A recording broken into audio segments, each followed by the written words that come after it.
महाकुंभ के पावन मेले में जहां लाखों श्रद्धालु गंगा के पवित्र जल में डुबकी लगाकर अपने पापों का प्रायश्चित कर रहे थे, वहीं मेले के कोने में एक अघोरी ध्यान अवस्था में बैठा था। उसकी आंखों में एक अजीब सा आकर्षण था, मानो कोई अनसुलझा रहस्य छिपा हो। उसके चारों ओर एक अजीब सी ऊर्जा थी, जिसे महसूस करके लोग अपने आप ही उससे दूरी बनाए रखते थे। उस अघोरी का नाम कालेश्वर था। कहा जाता था कि वह पिछले कई वर्षों से महाकुंभ के हर मेले में आता था और गंगा के किनारे एक विशेष स्थान पर तपस्या करता था। लेकिन इस बार उसके आगमन के साथ ही मेले में अजीब घटनाएं होने लगी। रात के समय लोग गायब होने लगे और सुबह गंगा किनारे कुछ अजीब निशान मिलते।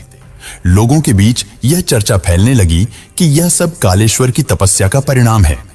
कुछ लोग उसे भगवान का रूप मानते थे, जबकि कुछ उसे एक अभिशाप। लेकिन सच्चाई क्या थी, यह कोई नहीं जानता था। एक रात एक पत्रकार राघव, जो इन घटनाओं पर रिपोर्टिंग के लिए मेले में आया था, उसने तय किया कि वह कालेश्वर की सच्चाई का पता लगाएगा। राघव को रहस्यों को सुलझाने का जुनून था और यह मामला उसके लिए एक चुनौती बन गया था। राघव ने रात के समय गंगा किनारे जाकर कालेश्वर की गतिविधियों पर नजर रखनी शुरू की। उसने देखा कि कालेश्वर रात को गंगा के किनारे एक विशेष मंत्र का जाप करता और उसके बाद गायब हो जाता। राघव ने हिम्मत करके उसका पीछा करने का फैसला किया। अगली रात जब कालेश्वर अपने मंत्र का जाप कर रहा था, राघव ने दूर से उसे रिकॉर्ड करना शुरू किया। अचानक कालेश्वर ने अपनी आंखें खोली और सीधे राघव की ओर देखा। राघव को ऐसा लगा जैसे उसकी आत्मा कांप उठी हो, लेकिन उसने अपने कदम पीछे नहीं खींचे। कालेश्वर ने एक गहरी आवाज में कहा, तुम जो जानना चाहते हो उसके लिए तैयार हो? राघव ने हां में सिर हिलाया। कालेश्वर ने उसे पास बुलाया और कहा, यह सत्य है, लेकिन यह तुम्हें भयभीत कर सकता है।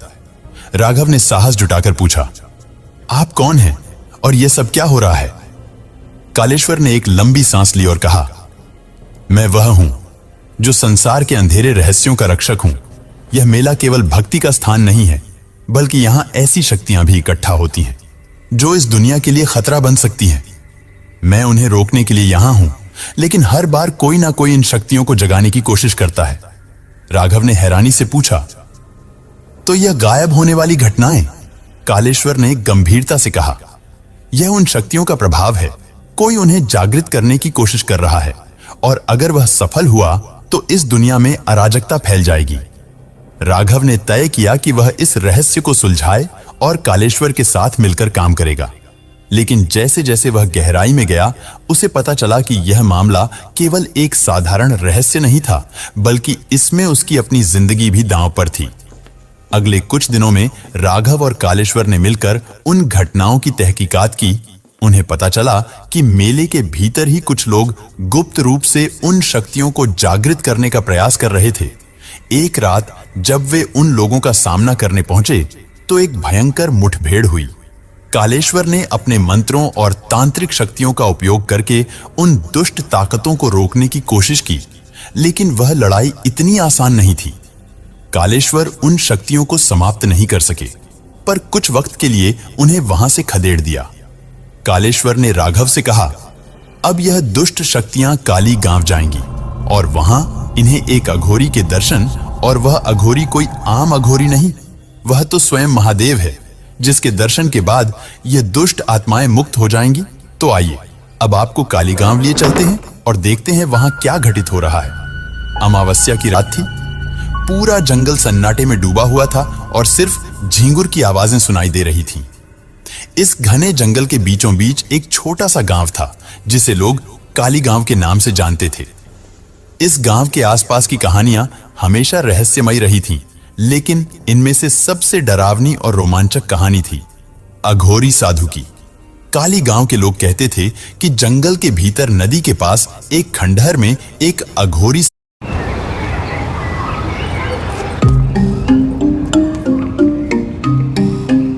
साधु रहता है। वह दिन के समय दिखाई नहीं देता था और रात के वक्त उसकी भयंकर हंसी और मंत्रों की आवाजें सुनाई देती थीं। गांव के बड़े बुजुर्गों ने कई बार चेतावनी दी थी कि कोई भी उस साधु के पास ना जाए, लेकिन जैसा कि होता है, युवाओं की जिज्ञासा अक्सर खतरे को अनदेखा कर देती है। गांव का एक युवक अर्जुन इन कहानियों पर विश्वास नहीं करता था। उसे लगता था कि यह सब लोगों की कल्पना मात्र है। एक दिन उसने ठान लिया कि वह इस रहस्य का पर्दाफाश करेगा।